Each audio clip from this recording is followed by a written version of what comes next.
North Korea unveiled new suicide attack drones this past weekend as South Korea and the US engage in their annual joint exercise, which comes to an end this coming Thursday after 11 days of defense drills in air, on land and at sea.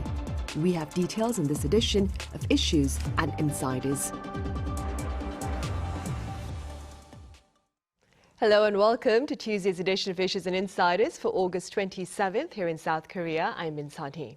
It's that time of the week yet again during which our panel of foreign correspondents touch upon a number of headlines here on the Korean peninsula. For this, I have William Gallo, Seoul Bureau Chief for the American broadcaster VOA. William, it's a pleasure to have you here. Thank you for having me. I also have Nicola Smith Asia Correspondent for British daily, The Telegraph.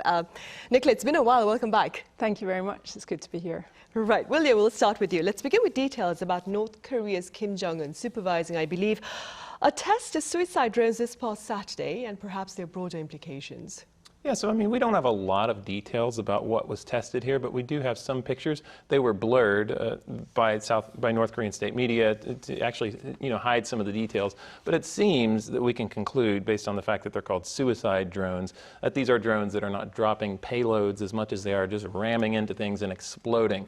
They don't seem super complex. For certain, South Korea and the United States have much more advanced drones than what North Korea was displaying here, but I don't think that's really the point. I think probably the lack of complexity might have been the point, actually. In fact, you see North Korea use these kinds of tools to conduct asymmetric kind of provocations, very notably a couple of years ago whenever there was a drone incursion across the border. So maybe the fact that they aren't so complex may actually be some advantage for North Korea in this case. Right. And despite this open display, if I may, of defiance, quite a number of pundits here on the Korean peninsula have said that the actual risks of a full-fledged war on the Korean peninsula remain quite low. Now, speaking as a correspondent having covered events here in this part of the world, what are your thoughts regarding the prospects of warfare here?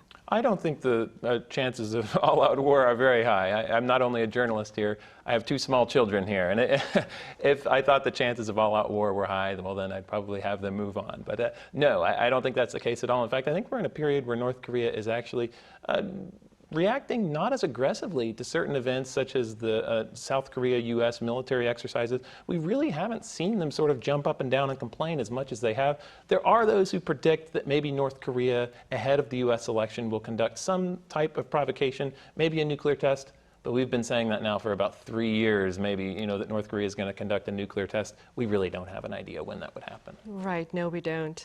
Nicola, while an actual war then, as William has pointed out, looks unlikely for the time being, a war of words, metaphorically speaking, of course, continues with North Korea condemning the U.S.'s planned sale of Apache helicopters to South Korea. Now, it's called South Korea, a vassal force that is, and it referred to the U.S. as being recklessly provocative.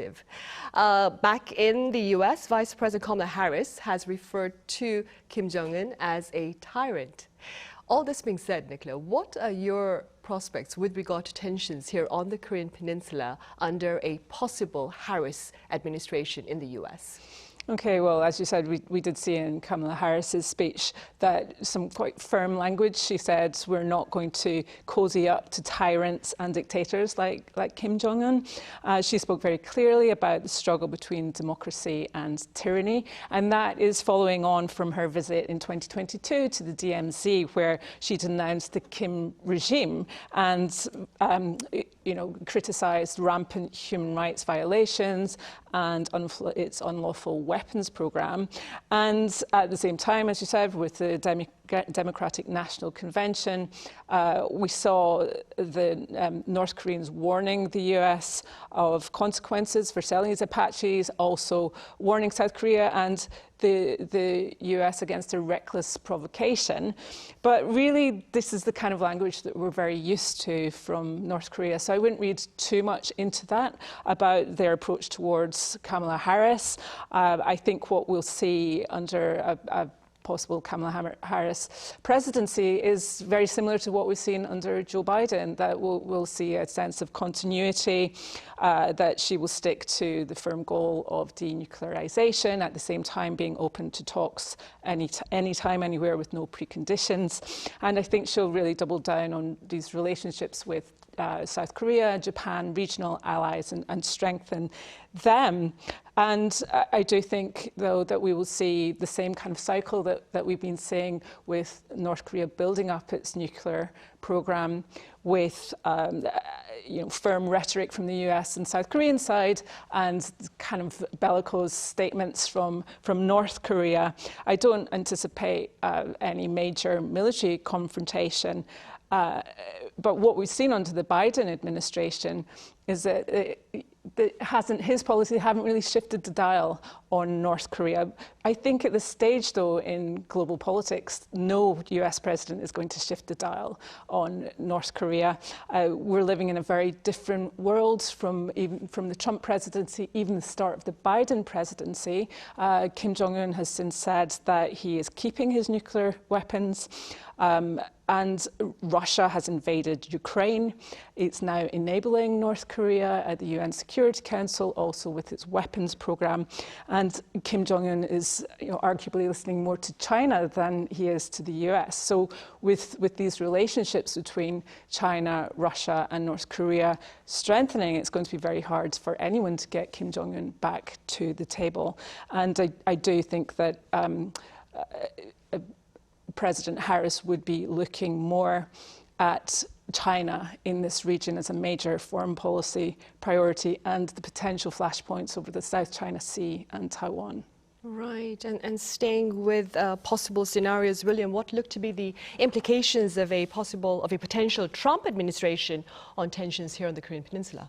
It seems that Trump feels that he can just pick up where things left off with Kim Jong-un whenever Trump left office in 2021. He seems confident that Kim Jong-un would engage in talks, diplomacy would resume, and that he can manage the situation. I don't know, though. It doesn't seem for sure that Kim Jong-un would be quite as interested in diplomacy with the United States as he was in 2021. As Nikki pointed out, a lot has changed, and a lot has changed specifically with Russia. North Korea is now getting much of what it expected to get from those talks with Trump from Russia. Essentially, almost a way of getting around sanctions. There's more economic cooperation. Essentially, Russia and Putin has decided to basically look the other way when it comes to international sanctions on North Korea and provide a major boost for its economy. Those two things were major aspects of what Kim Jong-un expected to get from Trump. Also, I think Kim Jong-un feels a little bit burned from what happened at Hanoi whenever Trump walked away. I'm not saying, and I don't think many experts feel, that there's no chance that talks couldn't resume in some way.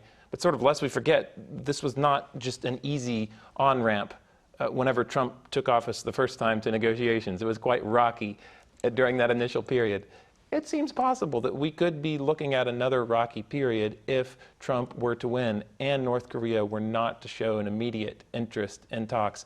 But am I going to predict that? Not really. It just seems like it's not quite as certain, perhaps, as Trump makes it seem whenever he talks about North Korea in his speeches or in debates or things like that. Right.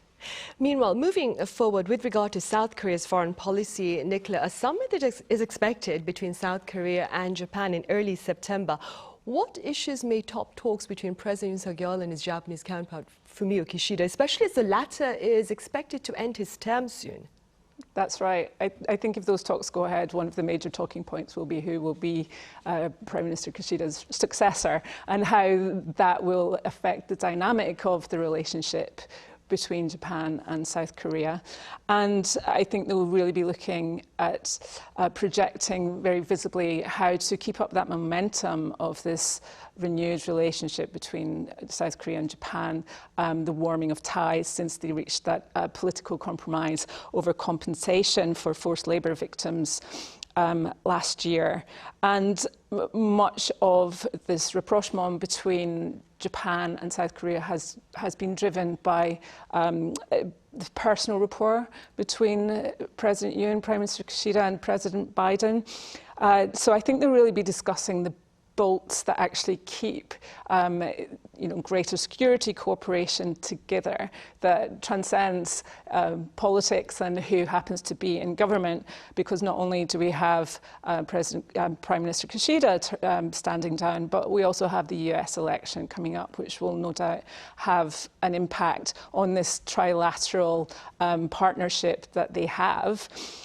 So I'm sure that will be on the agenda, that they'll be keen to highlight the successes of what they have achieved so far, so what they've done through this trilateral security framework, the trilateral military drills, including the Freedom Edge drill that they had in June, when you saw a US aircraft carrier alongside South Korean and Japanese ships and planes, and that really showed a widening of their war-fighting capabilities and their ability to work together across land, sea and air, and also cyber.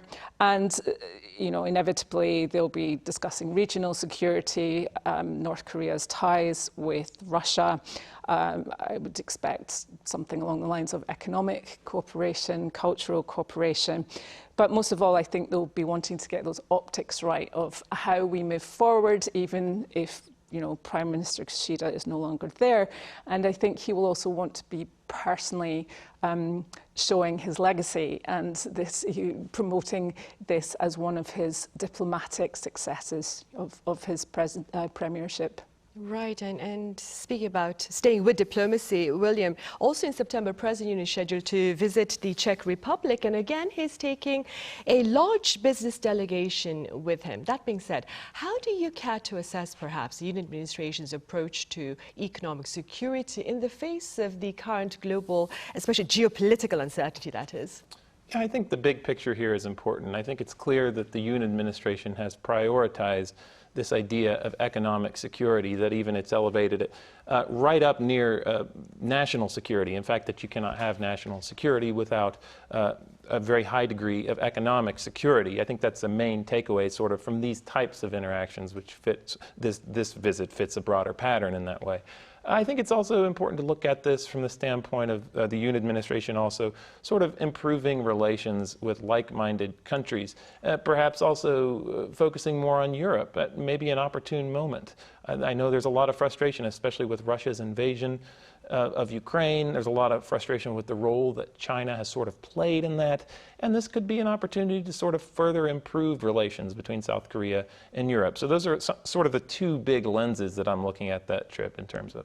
Right, and speaking about South Korea's relationships with Europe, the Slovak Prime Minister is scheduled to visit Korea in late September for nuclear power talks. What more can you tell us about this upcoming meeting? That's right. Robert Fico is arriving in Seoul for these talks at the end of September to discuss potential plans to build a new nuclear power plant, an existing power plant in Slovakia.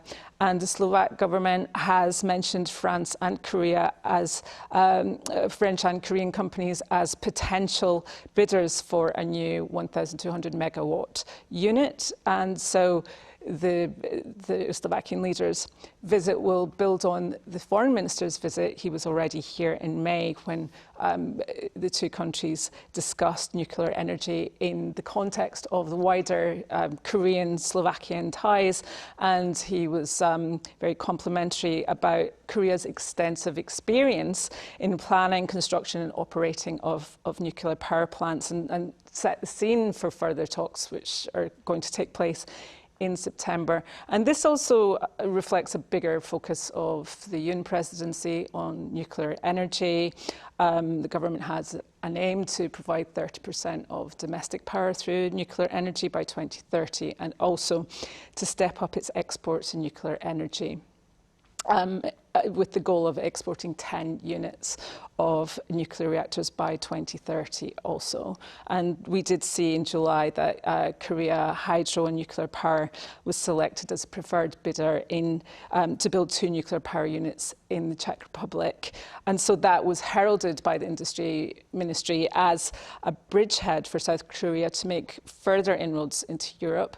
There is currently an intellectual property dispute over that particular deal, but it certainly was seen as progress for Korea to move more into the European sector of nuclear energy. Right, indeed. And William, this is an impromptu question, but given the advances made by the Yoon administration with regard to its diplomacy and relationships with its partners overseas, how would you assess the Yoon administration's objective of becoming a global pivotal state thus far? I think that they've shown that they are willing to prioritize foreign policy. It seems like a consistent focus of the Yoon administration. Maybe that's in part because of sort of the domestic limitations involved in sort of the way that the South Korean politics is structured. I think he has a little bit more leeway to make decisions in terms of foreign policy than here at home, where the National Assembly is, of course, dominated by the Minju Party. But that said, it seems that there is a real shift in South Korea under the Yoon administration to become more relevant globally, in the region and globally. And I think that that is unquestionably a success for the Yoon administration. Not that there aren't challenges in some ways to that, and some inconsistencies. Every country has inconsistencies whenever they're trying to especially pursue something that is referred to sort of as a values-based diplomacy or foreign policy. But overall, you can see how South Korea has sort of been welcomed to play these bigger roles on the global stage in the Yoon administration. It seems like a very popular initiative overseas, and many people would see it as unquestionably a success. Do you suppose the administration's strategic clarity over strategic ambiguity has served it well on the diplomatic stage? Yes. I mean, there are still questions about what that means for relations with China, for instance, especially. I mean, I think that looking ahead, we can't expect South Korea to just go in one direction as it relates to China and just be like, no, we're gonna stand up to China and we're gonna preserve values.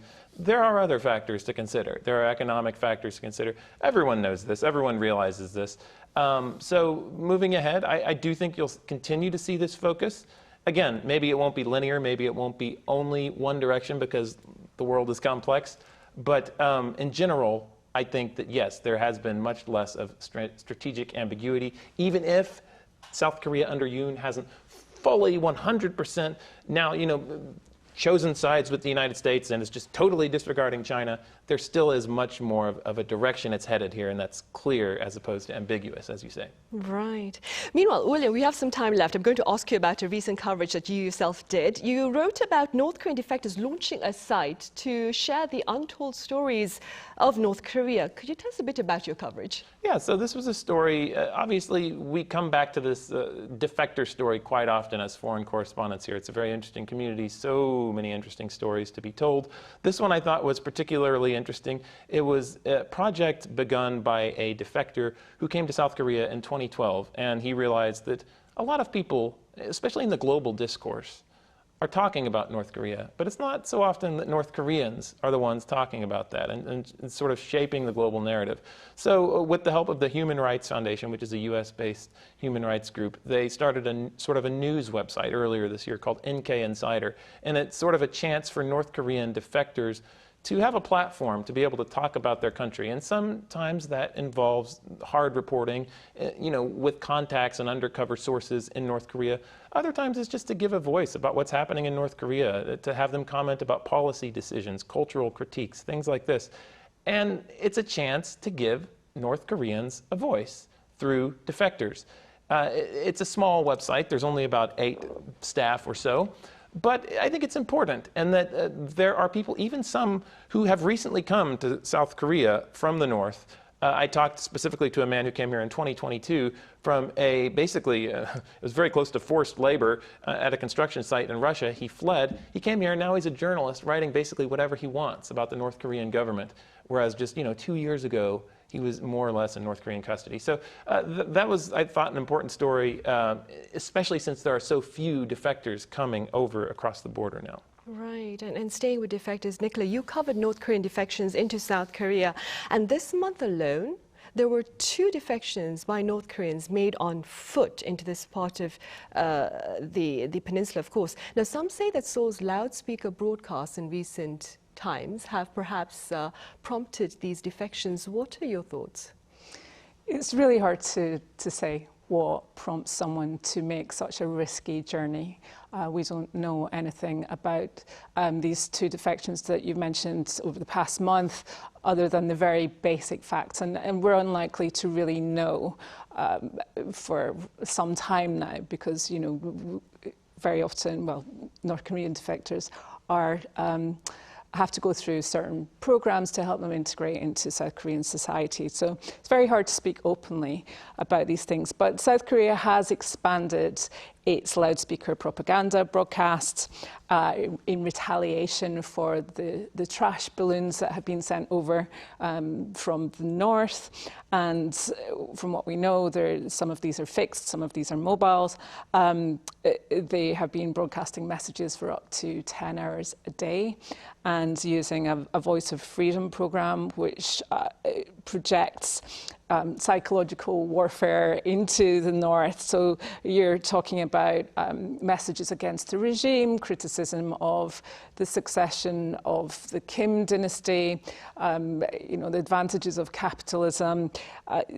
There were also broadcasts about the high-profile North Korean diplomat who fled from Cuba last year, and about, you know, how he has made it safely to the south. You have K-pop broadcasts.